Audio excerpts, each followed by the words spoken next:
Hi, you're on the Reddit Confessions channel. I wasn't supposed to hear it. She thought I'd already left for work.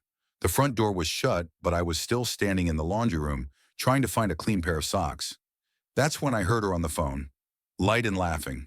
So different from how she spoke to me. No, he won't say anything. He never does. He's tired 24/7. That's kind of the point. Silence. Then that's what he's for. To work and shut up. She laughed again. I stood there, sockless, jaw clenched, staring at the dent in the dryer door I accidentally made 2 years ago. I thought that dent was the most humiliating thing in my life. I was wrong. A minute later, I walked out like I hadn't heard anything. She was in the kitchen, back turned, pouring coffee like a scene from a fake commercial marriage. I said, "I'm tired." She didn't even flinch, just smirked. "That's what you're for, to work. Don't whine." I don't know what hit me harder, hearing it the second time, or realizing she'd said it out loud to me, like it was a punchline she'd already rehearsed. I asked quietly, "Then what are you for?" She froze for just a second, and then turned around like nothing happened. "I have a lot to do today.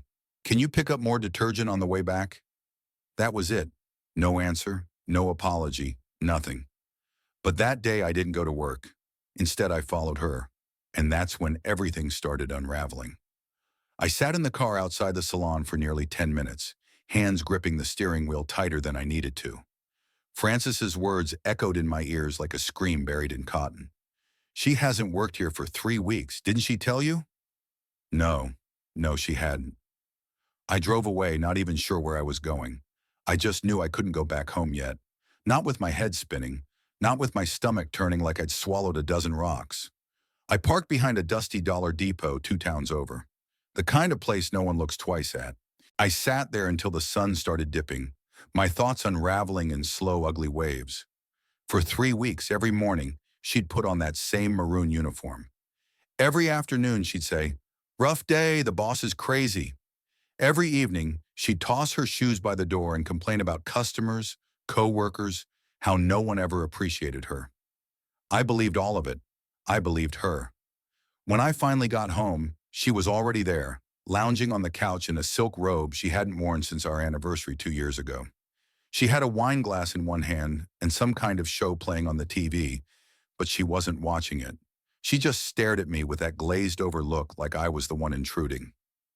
"You're home late," she said. "GG Garage fall apart without you." I didn't say anything. Not yet. I just watched her, trying to memorize every detail. The way she smirked, the casual way she swirled her wine, how confident she looked like she had absolutely nothing to hide. "Frances says, 'Hi,'" I muttered. That made her pause. Just a blink, but I caught it. The tiniest flicker of nerves. Then she scoffed. "Oh, did you just swing by the salon to gossip with old ladies now? You haven't worked there in 3 weeks." Now she looked up. "Excuse me? You've been leaving every morning in uniform, pretending. Where the hell have you been going, Lena?" She sat back, swirling her wine again, slower this time.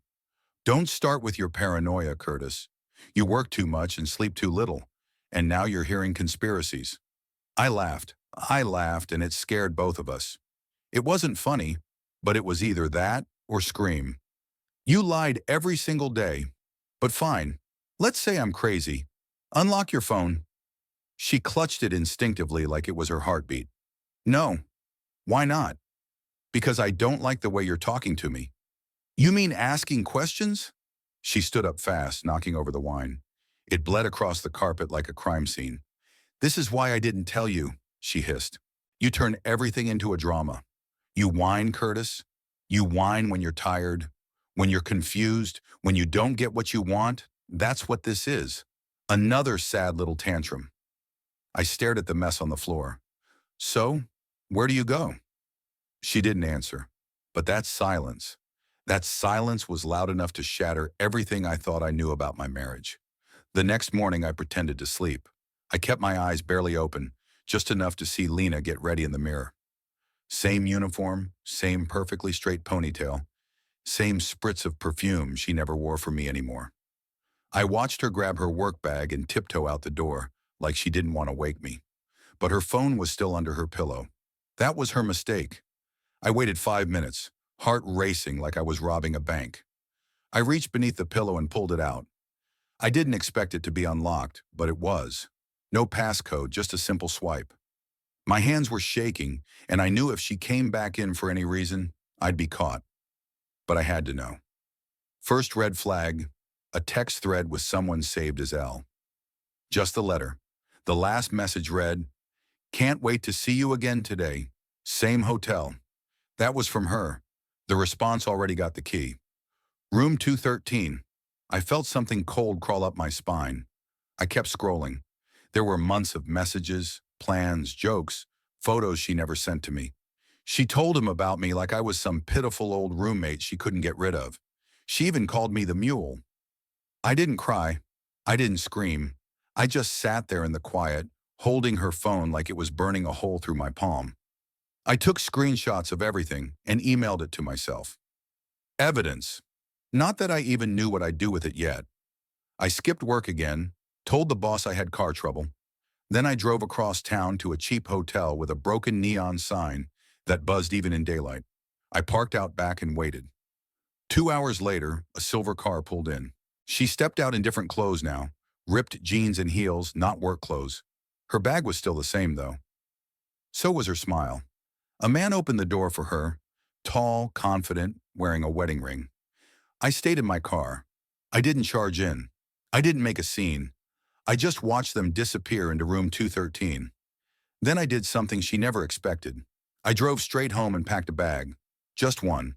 My clothes, my old laptop, and a flash drive with the screenshots. I didn't leave a note. I didn't slam the door. I just turned off the alarm clock. She wouldn't need it anymore, because for once, I wasn't going to be the one waking up early to work while she laughed behind my back. I didn't sleep that night.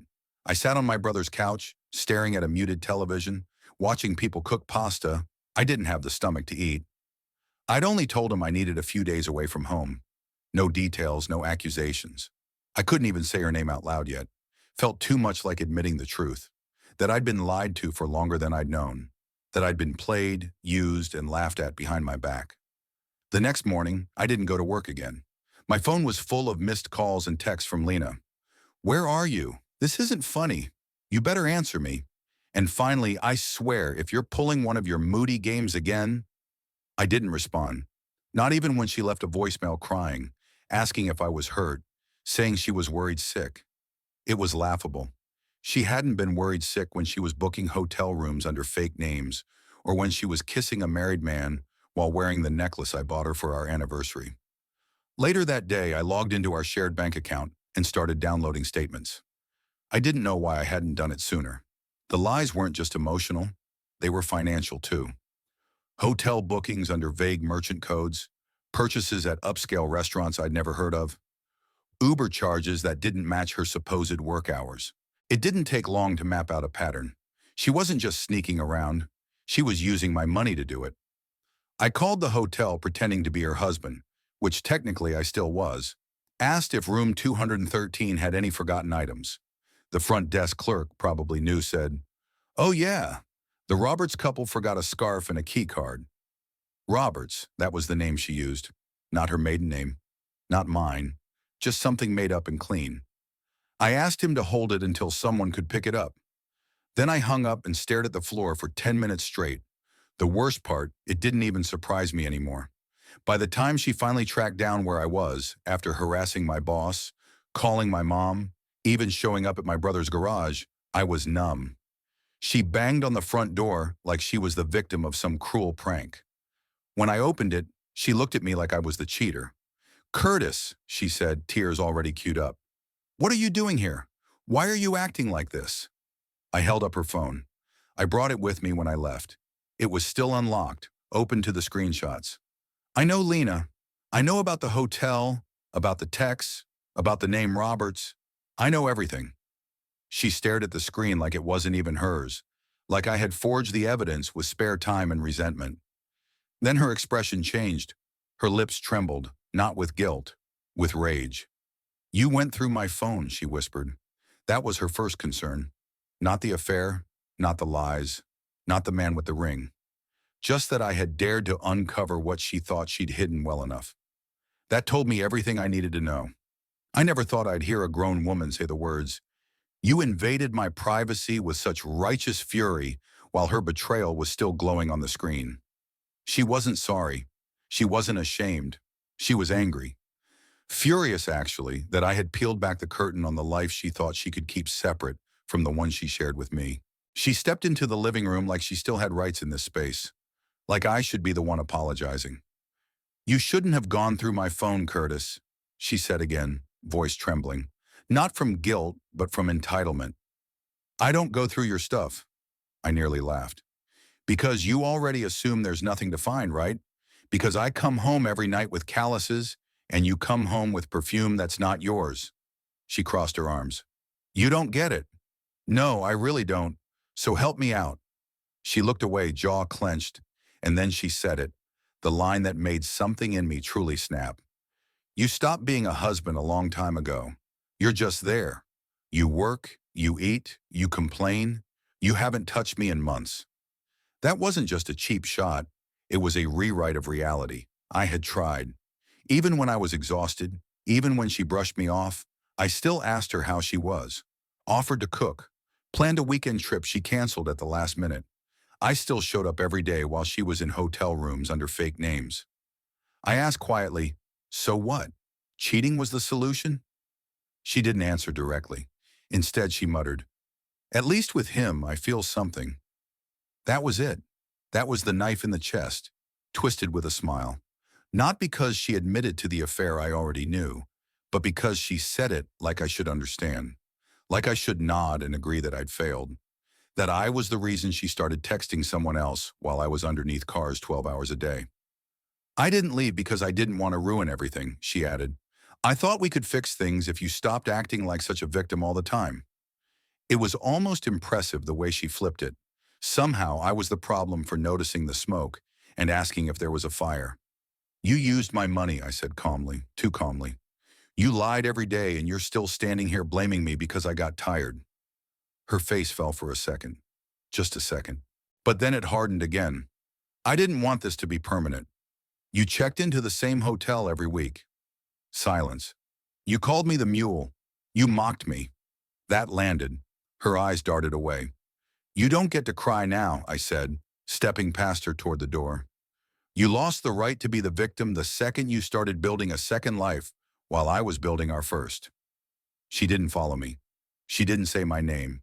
She just stood there, phone still glowing in her hand, looking like she was finally realizing she had pushed the quiet guy too far. 2 days passed before I learned his name. Not from her. She still refused to admit anything beyond the phrase, "It just happened." Like betrayal was a car crash. Like someone else was driving her to that hotel room. She never once said his name. And for some reason, that made it worse. It made it feel deliberate, calculated, as if protecting his identity meant more to her than salvaging anything with me. I had to know, not for revenge, though part of me wished I had the stomach for it, but for the same reason you look at a wound. You want to see how deep it goes. So I started connecting dots. There was one text where he told her not to bring drama like last time. That told me there was a last time pattern. Then I remembered the wine bottle I saw in the trash weeks ago, the one I hadn't bought. I dug through my email and found the grocery delivery receipts. Nothing matched that bottle. Then it clicked. I remembered Lena's friend Jory mentioning a man named Reed at a barbecue last fall. She teased Lena about a secret inside joke and winked. At the time, I thought nothing of it. Now I wasn't so sure. I messaged Jory from a burner account. I didn't expect much, but what I got was a screenshot she clearly didn't mean to send me. A group selfie from 3 months ago. Lena, Jory, and a tall guy with a beard. Arm resting a little too naturally around Lena's waist. Caption, "Double date night sparkles. Don't tell the husbands, LOL." That was all I needed. His name was Reed, Reed Tupper. I looked him up on social media. Married, 2 kids, a dog, and a LinkedIn profile full of motivational quotes about integrity. The man cheating on his wife with mine was posting about leadership and being the man your daughter thinks you are. The irony would have been funny if I wasn't the one bleeding from it. I didn't tell Lena I knew. Not yet. She still tiptoed around the truth, acting like we were in some awkward phase. She started cooking again, like a meal would reset the damage. She laughed too hard at things on TV, probably hoping I'd join in. I didn't. I just watched her closely, waiting for the moment she dropped the act and said what she really felt. But it never came. That night I drafted an email to Reed's wife. Her name was Danielle. I found her work email listed under a charity site she volunteered for. I sat with the message open for 2 hours. I had all the evidence, texts, photos, screenshots, but something stopped me. Not fear, not mercy, something more hollow than both, exhaustion. I closed the laptop and went to bed, and when I woke up, Lena was gone again. No note, no explanation, just a calendar alert that popped up on her iPad, still synced to our cloud. Lunch or tea at 12:30 Parkway Inn. She wasn't even trying to hide it anymore. At exactly 12:40 p.m., I sat across the street from the Parkway Inn, pretending to scroll through my phone while my coffee went cold. The plan wasn't clear. I didn't know if I was there to confront her, to confirm what I already knew, or to finally see what betrayal looks like in daylight. It's strange how quiet the world seems when your heart is busy breaking in slow motion. The noise of traffic fades. You hear your own pulse instead. And when her car pulled up, everything else disappeared. Lena stepped out wearing the same coat she used to call her interview jacket. Now I realized it wasn't about jobs. It was about hiding in plain sight. She looked around before walking in, her head slightly lowered. 10 minutes later, a silver SUV parked 2 spots down. Reed got out. The same man from the pictures, same smug posture, same gold band glinting in the sun. He didn't look nervous. He looked happy, relaxed, like this wasn't forbidden, just routine. They met halfway and hugged quickly, like two people who'd done it too many times to care. Then they disappeared inside. I should have gone in. I should have shouted, exposed them both. But I didn't. I just sat there watching through the glass, feeling smaller with every minute. I thought about all the hours I'd spent fixing things. Her car, our leaky roof, her laptop when it broke. I'd fixed everything except the one thing that mattered. And maybe that's because she didn't want to be fixed. Maybe I was never her partner, just the backdrop for her secret life. After half an hour, they came out laughing. He touched her shoulder and she leaned in close, whispering something that made him grin. When they kissed, I didn't flinch. I didn't rage. I just felt empty, like I'd already died somewhere between the first lie and this moment. As they drove off in separate cars, I started mine and followed her, not for revenge, but for closure. She didn't go home. She went to a small park near the lake, parked, and sat there for almost 20 minutes, staring at her reflection in the water. Maybe guilt, maybe nothing at all. I didn't approach. I drove home, unlocked her iPad, and transferred every screenshot, every message, every picture to a hidden folder labeled tax files. Then I poured myself a drink and waited. At 6, she came in. Same coat, same calm face. "You're home early," she said like the last few weeks hadn't happened. I looked at her and simply asked, "How was lunch?" She froze. Her fingers twitched around her purse strap. For the first time in a long time, she didn't have a single clever word to say. She didn't speak for nearly a full minute. I watched her eyes search my face, looking for clues. How much I knew, what I'd seen, how deep the damage went. I didn't offer any comfort. I didn't raise my voice either, just silence.